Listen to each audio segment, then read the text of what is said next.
Assalamualaikum warahmatullahi wabarakatuh. Jumpa lagi dengan seputar matematika, channel yang bahas tentang soal TK, SD, SMP, SMA, juga SNBT, serta membahas jawaban soal latihan untuk buku-buku paket SMA, SMP, ataupun SD. Kali ini kita akan membahas tentang soal latihan untuk tes SMA, yaitu soal latihan akhir bab 4, kelas 11, halaman 205, bagian A, nomor 16 sampai 20, penerbit buku Erlangga dan pengarang Kak Nur Mandiri. Nomor 16. Ketahui X-nya 10, 30, 60, 70, Y-nya 30, 50, 70, 90. Yang ditanyakan nilai koefisien korelasi persen dari data tersebut, apakah 0,96, 0,97, 0,98, atau 0,99, atau sama 1. Nah, jawab. Koefisien korelasi persen atau R itu rumusnya adalah seperti ini ya. Salah satunya adalah sigma X kali Y dikurang N dikali X rata-rata kali Y rata-rata per akar dari sigma X kuadrat dikurang N kali X rata-rata kuadrat dikali dengan akar sigma Y kuadrat dikurang N dikali Y rata-rata kuadrat. Ini rumusnya kita gunakan karena segala komponen yang ada di sini bisa mudah didapatkan ya, dan ini merupakan rumus yang lebih simpel saya rasa. Kalau rumus misalnya ada sigma X dikurang X akar kemudian dikuadratkan dengan sudah ada nilainya, maka itu kita pakai ya, bukan rumus seperti ini. Kita lanjut. Sigma dari X-nya itu kita tinggal menjumlahkannya, jadi 10 tambah 30 tambah 60 tambah 70 itu sama dengan 170. Kemudian sigma Y juga kita jumlahkan, 30 tambah 50 tambah 70 tambah 90, hasilnya adalah 240. Setelah itu kita cari rata-rata ya. Rata-rata X-nya itulah sigma X, berarti 170 dibagi dengan jumlah data yang ada pada 4.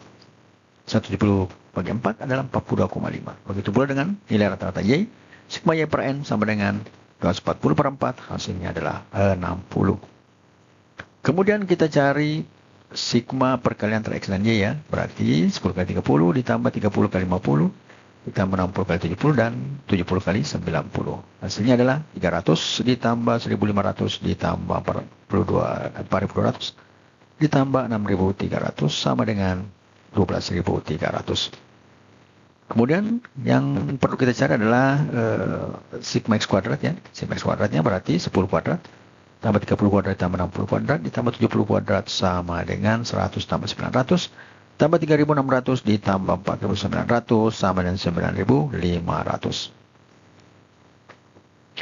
Selanjutnya sigma Y kuadrat itu sama dengan 30 kuadrat ditambah 50 kuadrat ditambah 70 kuadrat tambah 90 kuadrat. Hasilnya adalah 900 tambah 2.500 tambah 4.900 ditambah 8.100 atau sama dengan 16.400.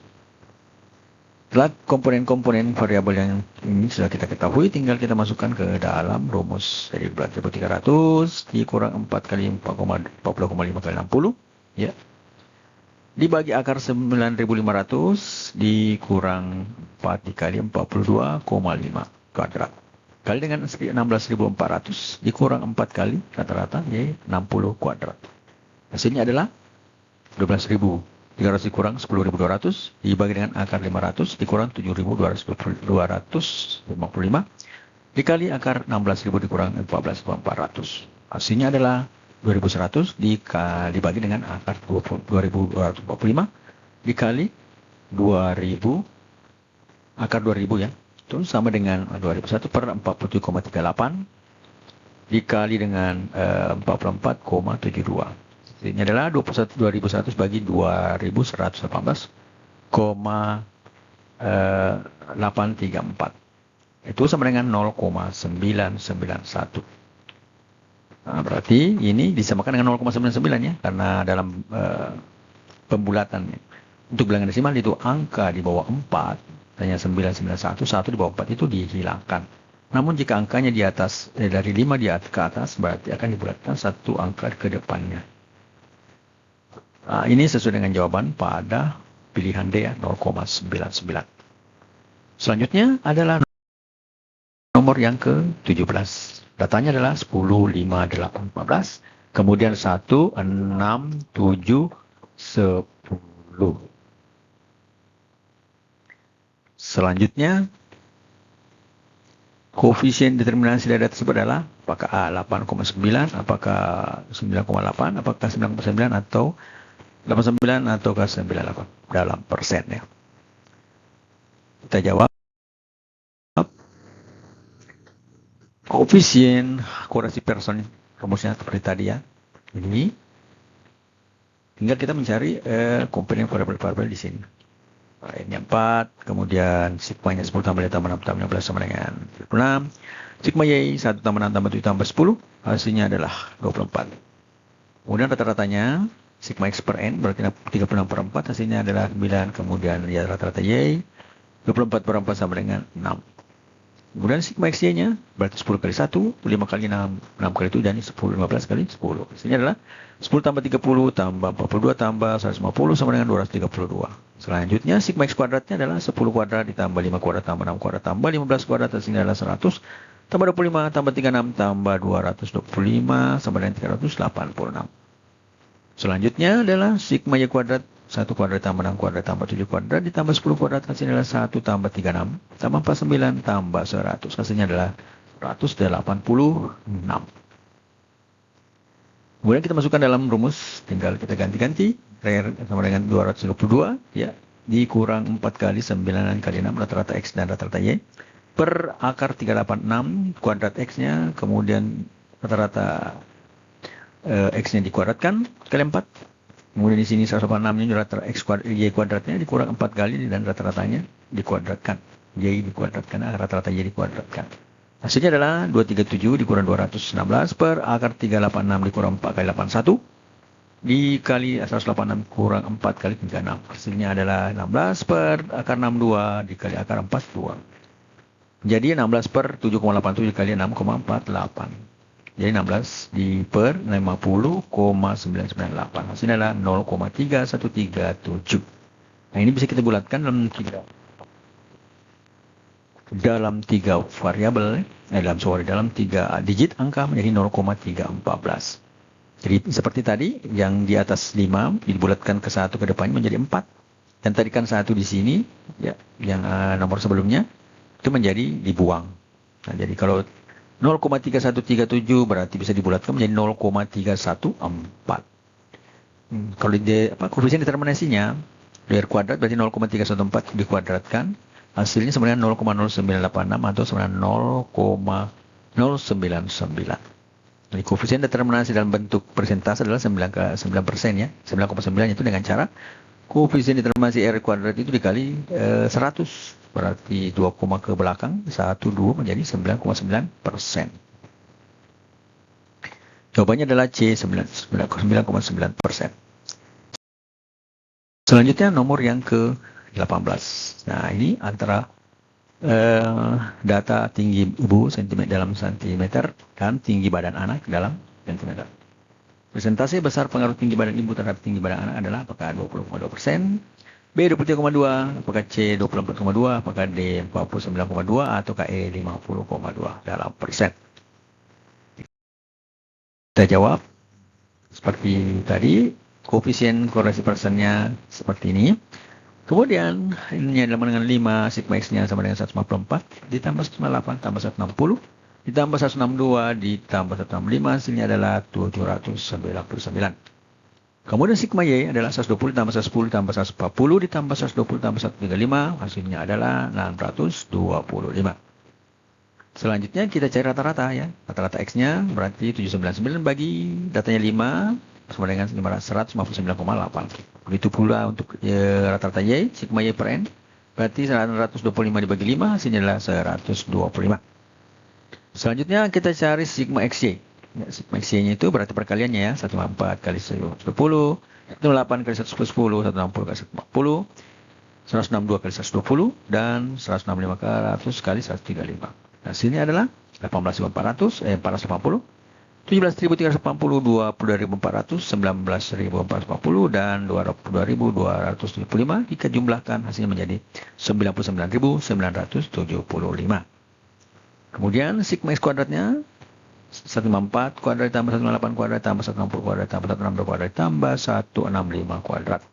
Hasilnya adalah 23.716, 24.964, 25.600, 26.244, 27.225. Hasilnya adalah 127.749.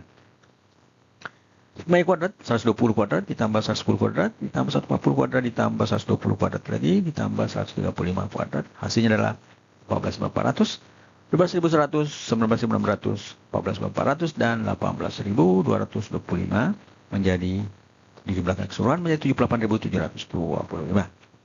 Sekarang kita masukkan saja ke dalam rumusnya ya.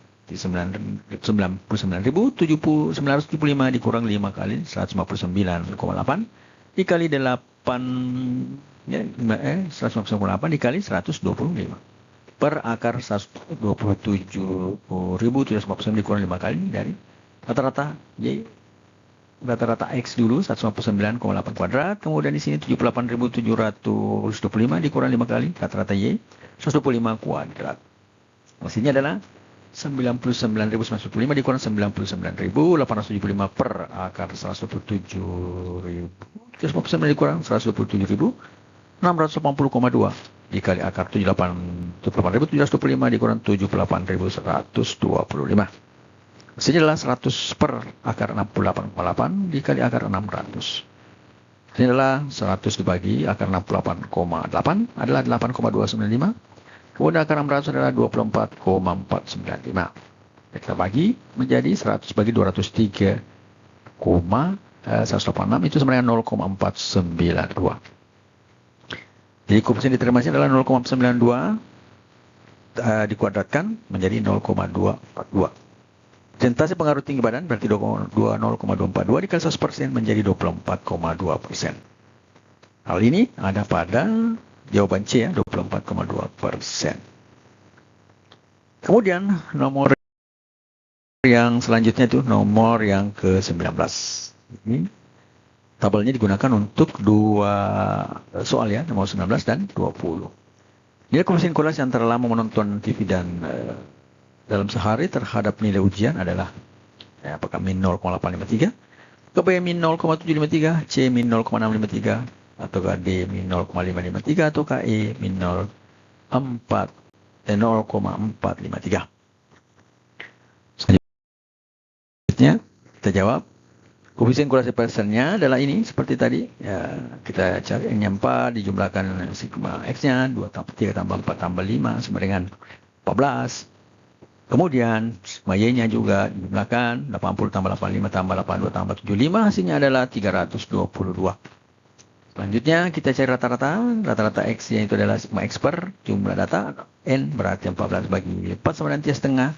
Untuk Y rata-rata sigma Y bagi N berarti 322 bagi 4 itu hasilnya 80,5. Selanjutnya kita cari perkalian antara X dan Y ya seperti tadi ya. Sigma Y 2 kali 80 kali tambah 3 kali 85 ditambah 4 kali 82 ditambah 5 kali 75. Hasilnya adalah 160 ditambah 255 ditambah 328 ditambah 375. Hasilnya adalah 1118. Sigma X kuadratnya langsung kita kuadratkan 2 pangkat 2. 3 pangkat 2 tambah 4 pangkat tambah 5 pangkat 2. Hasilnya adalah 4 ditambah 9 tambah 16 tambah 25 tambah dengan 54. Selanjutnya, sigma Y kuadrat 80 kuadrat tambah 85 kuadrat tambah 82 kuadrat ditambah 75 kuadrat. Hasilnya adalah 6.400. 7.225, 6.724, dan 5.625. Dijumlahkan semuanya menjadi 25.974. Nah, kita masukkan dalam rumus ya. R sama dengan 118 kurang 4 kali 3,5 kali 80,5 per akar 54 kurang 4 kali 35 pangkat 2 akar X rata-rata ya. Kurang sigma Y kuadrat dari 25.974 dikurang 4 kali dari rata-rata Y 280,5 kuadrat menghasilkan 11.118 dikurang 1.127 per 54 kurang 49 dikali 25.974 dikurang 25.921. Hasil yang didapatkan adalah min 9 per akar 5 kali akar 53 atau menjadi min 9 per 2,24 kali 7,28 menghasilkan min 9 per 16,302 hasilnya min 0,552. Nah ini hasilnya ya, min 0,552. Nah, kemudian di situ jawabannya tidak ada. Maka kalau kita lihat perbedaan antara mengali akar langsung begini, kita dapatkan dengan mengalihkan akar di dalamnya ya. Jadi ada rumus di perkalian akar. Jadi akar A dikali akar B itu sama dengan akar dari A kali B. Nah, seperti akar 5 dikali akar 53 itu adalah akar dari akar 5 kali akar 5 kali 53. Sebenarnya di sini kita tinggal mencari hal yang mirip sedikit lagi ya. Berarti dari min 0,552 ada di situ min 0,553 itu bisa kita pakai. Namun jika kita memakai rumus akar seperti ini, jadi kita tinggal min 9 per akar 265 ya, 5 kali 53 265. Itu hasilnya adalah min 9 per 16,279. Di sini 16,3072, jadi bedanya sedikit. Namun dalam pembulatan ini lebih jelas ya. Ini kalau dibagi saja itu min 0,5528. Nah, seperti tadi yang saya bilang untuk pembulatan yang paling angka belakang itu kalau lebih dari 5 bisa membulatkan satu angka di depannya ya. Nah ini min 0,5528 bisa kita jadikan menjadi min 0,553. Jadi ini angka sama dengan bengkok ini adalah mirip, mendekat. Disamakan saja, maksudnya seperti itu. Berarti yang benar adalah bagian D, min 0,553. Kemudian, nomor terakhir ya, untuk bagian A ini, nomor 20. Dengan tabel yang sama, persentase besar pengaruh lama menonton TV dalam sehari terhadap nilai ujian matematika adalah A 60,6%, B 50,6%, C 55,3%, D 30,6% atau E 25,3%. Kemudian kita jawab ya. Koefisien korelasi person itu seperti tadi adalah min 0,553. Nah sekarang kita cari koefisien determinasi R kuadrat itu berarti min 0,553 kuadrat itu sama dengan sama dengan 0,306 karena ini minus kuadrat menjadi positif ya. 0,306. Nah, persentase pengaruh lama menonton TV dalam sehari terhadap nilai matematika adalah 0,306 dikali dengan 100% menjadi 30,6%. Jadi kalau misalnya ada 100 berarti ada 0. Kita arahkan ke arah kanan ini, komanya kita pindahkan ke arah kanan karena ada 2 nolnya berarti 2 angka kita 2 digit kita pindahkan ke belakang jadi 30,6%. Jawabannya itu ada pada bagian D 30,6%. Demikianlah jawaban untuk latihan akhir bab 4 halaman 125 buku penerbitnya Erlangga dengan pengarahnya BK Nurmandiri untuk kelas 11. Kurikulum Merdeka. Matematika Queen of Science. Assalamualaikum warahmatullahi wabarakatuh.